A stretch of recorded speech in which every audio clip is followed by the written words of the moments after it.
Untuk teman-teman yang ingin mempromosikan bisnisnya atau mendukung YouTube ini, bisa menghubungi nomor gua yang ada di kolom deskripsi. Dan selain itu teman-teman, kita sebagai pendukung, sebagai masyarakat Indonesia juga harus bersabar ya.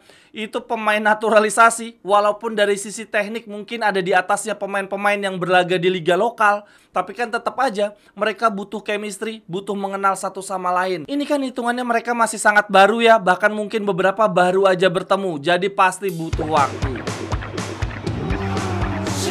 Cerewetan ceking kita, nyerewetin apa aja.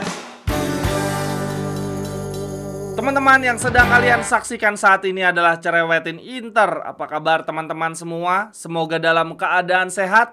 Hari ini gue punya beberapa berita menarik dari tim kesayangan kita, khususnya dari jeda internasional teman-teman. Akan tetapi, gue ingin mengingatkan dulu bagi teman-teman yang belum membeli jersey Inter musim ini, baik jersey home, away maupun jersey ketiga, silahkan langsung dibeli saja ya. Linknya ada di kolom deskripsi. Oke deh, langsung saja kita mulai cerewetin Inter hari ini teman-teman. Tetapi sebelum masuk ke international break pemain-pemain Inter, gue ingin cerewetin dulu international break tim nasional kita teman-teman, yang kemarin malam baru saja ditundukkan oleh tuan rumah Cina 2-1. Sejujurnya teman-teman, gue langsung dejavu ya, gue langsung teringat partai Derby della Madonnina ketika Inter ditundukkan oleh Milan. Saat itu sebelum pertandingan, waduh, optimisme gua tingkat dewa, tidak terbersit sedikit pun di otak gua ya bahwa Inter akan kalah. Yang ada di pikiran gua saat itu cuma ada dua kemungkinan, yaitu Inter menang telak atau menang tipis. Ternyata yang terjadi sebaliknya ya, Inter mainnya ambyar kemudian kalah. Nah, di partai melawan Cina, gue juga kayak gitu teman-teman. Sejujurnya gue sangat amat optimis, tapi ya sudahlah ya. Akan tetapi, lagi dan lagi, tipikal tim nasional kita ya, ketika lagi diharap-harapkan, ketika animo lagi tinggi-tingginya, malah patah hati. Sepertinya teman-teman, yang punya optimisme tinggi bukan cuma gua sih, karena gua lihat itu komentator di TV juga pada takabur semua ya. Mereka semua berpikir bahwa Indonesia akan menang, antara menang tipis atau menang telak.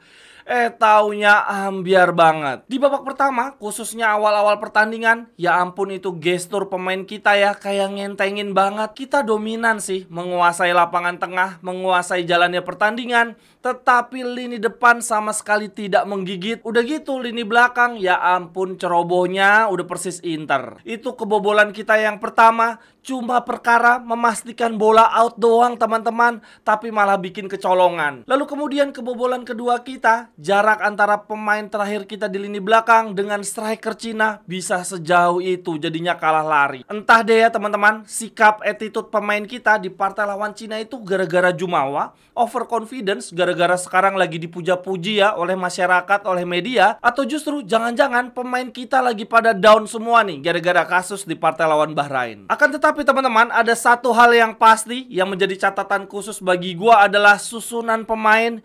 Ya ampun, ini Coach STY bisa-bisanya rotasinya berlebihan ya, udah kayak Inzaghi. Dipikirnya kita lawan Timor Leste kali ya, ini susunan pemainnya kayak ngeremehin banget.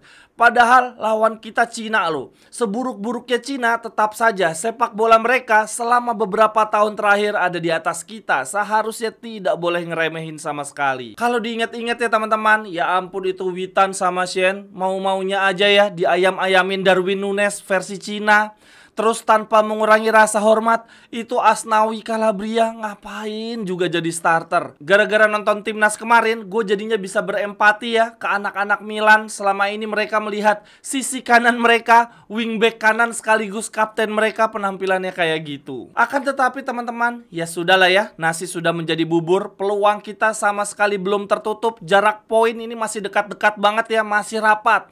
Pokoknya kita balas di Jakarta. Kalau di Jakarta belum kesampaian juga, kita balas di akhirat. Pokoknya harus kita balas sampai menang. Dan selain itu teman-teman, kita sebagai pendukung, sebagai masyarakat Indonesia juga harus bersabar ya. Itu pemain naturalisasi, walaupun dari sisi teknik mungkin ada di atasnya pemain-pemain yang berlaga di liga lokal, Tapi kan tetap aja mereka butuh chemistry, butuh mengenal satu sama lain. Ini kan hitungannya mereka masih sangat baru ya, bahkan mungkin beberapa baru aja bertemu, jadi pasti butuh waktu. Namun teman-teman, di luar itu semua, mungkin ya alangkah baiknya juga Bapak Erick Thohir mulai mencari pelatih-pelatih yang lebih world class lah. Setidaknya jangan sampai nih pemain-pemain naturalisasi kita jadinya mubazir ya. Kita udah ngumpulin pemain-pemain berkualitas, pelatih kita ternyata udah mentok di situ-situ aja. Lalu kemudian yang berikutnya, kita beralih untuk cerewetin pemain-pemain Inter di jeda internasional kali ini teman-teman. Lagi dan lagi ya, pemain Inter tampil gemilang sesuai dengan namanya, Internazionale, internasional. Yang pertama ada kapten kesebelasan kita, Lautaro Martinez teman-teman, yang mencetak 1 gol dan 1 assist. Golnya Lautaro dari umpannya Messi, dan sebelumnya Lautaro sendiri yang memberikan assist untuk Messi. Wah, ini assist ya Lautaro, signature dia banget ya. Gigih merebut bola, gigih mengganggu bek-bek lawan ya, sehingga mereka grogi lalu bolanya bisa direbut. Ini aksinya Lautaro mengingatkan gua akan aksinya Taremi ya di partai Liga Champions melawan Red Star. Saat itu Taremi melakukan hal serupa, yang mana 2 diantaranya menjadi assist bagi Lautaro dan Arnautovic. Nah ini teman-teman membuat gue jadi membayangkan duet Lautaro dan Taremi pasti asik banget nih.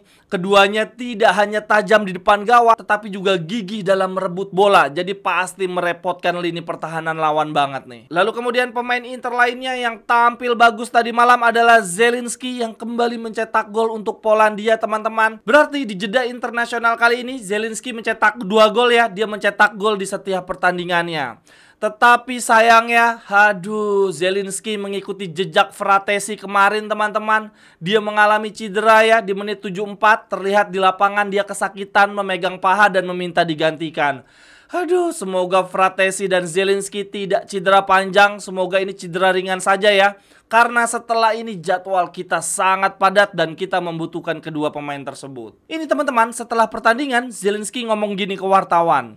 Saya harap tidak ada yang serius dan semoga saya baik-baik saja untuk bisa bermain bersama Inter. Saya merasa sedikit tegang di bagian paha, tetapi kita lihat saja nanti. Lalu teman-teman, selain Zielinski, ada statement juga nih dari pelatihnya Polandia ya terkait cederanya Zielinski. Ini pelatihnya Polandia namanya Michael Probierz. Dia bilang begini, sayang sekali Zielinski harus ditarik keluar, padahal dia adalah pemain penting kami, khususnya di akhir pertandingan yang sangat krusial. Mengenai cederanya, seharusnya tidak ada masalah besar. Akan tetapi, memang dia sendirilah yang meminta untuk diganti karena mengalami kesakitan di bagian pahanya. Ini berarti teman-teman, di international break kali ini, pemain Inter yang dipanggil oleh tim nasional ada 12 ya. Ini sebetulnya belum semuanya. Ingat loh, masih ada Barella yang tidak dipanggil karena cedera. Lalu ada Tajon Buchanan juga. Nah, dari 12 pemain yang dipanggil di international break kali ini, total Inter melesatkan 7 gol dan 3 assist. Gokil. Dengan demikian teman-teman, ini seharusnya seluruh pemain Inter sudah selesai ya membela tim nasionalnya masing-masing dan sudah bisa kembali ke Appiano Gentile per hari ini. Nah, di Appiano Gentile sendiri teman-teman, sudah sejak seminggu yang lalu porsi latihannya fokus untuk persiapan melawan Roma. Ini ada berita ya dari Sky Sport, mereka bilang begini. Latihan menjelang Roma melawan Inter dilanjutkan lagi di hari ini. Hari ini tuh maksudnya kemarin teman-teman. Nicolo Barella dan Tajon Buchanan melakukan sebagian sesi latihan secara individu dan sebagian lagi berlatih bersama tim. Nicolo Barella kemungkinan akan menjadi starter di partai lawan Roma. Wah, ini kabar baik banget ya buat kita. Nicolo Barella sudah siap lagi tampil dan ini bugar karena dia tidak bermain di international break. Menurut gua teman-teman, di partai lawan Roma nanti ya, 2 gelandang kita dipastikan diisi oleh Barella dan Mkhitaryan karena keduanya tidak tampil di international break. Nah, tersisa 1 tempat lagi nih, posisi regista. Mungkin menurut gue justru saat ini Aslani yang akan dapat kesempatan. Calhanoglu akan diistirahatkan. Lalu kemudian 3 hari setelahnya ada pertandingan lain ya di tengah pekan, yaitu Liga Champions. Mungkin saat itu Calhanoglu akan diturunkan bermain bersama Fratesi dan juga Zielinski. Lalu kemudian lanjut berita yang berikutnya lagi teman-teman. La Gazzetta hari ini memberikan ulasan sedikit tentang Fratesi yang dianggap punya greget yang berbeda nih ketika bermain di tim nasional dan ketika bermain bersama Inter. Fratesi dinilai tampil lebih menggigit, punya peran yang vital dan jauh lebih subur ketika bermain di tim nasional. Dan sebaliknya Sebaliknya, ketika bersama Inter, Fratesi lebih banyak menjadi penghangat bangku cadangan ya. Dan sayangnya, begitu mendapatkan kesempatan bermain, seringkali Fratesi justru terlihat menghilang. Dia tidak terlibat di permainan. Nah, Gazeta bilang begini teman-teman. Antara klub dan timnas, para pelatih meminta Fratesi melakukan hal yang berbeda. Akan tetapi, di satu sisi, Fratesi saat ini sudah berkembang dalam hal mendribel bola. Di antara para gelandang lainnya, hanya Meazza dan Ballonsieri yang mampu mencetak gol lebih konsisten untuk tim nasional dibandingkan Fratesi.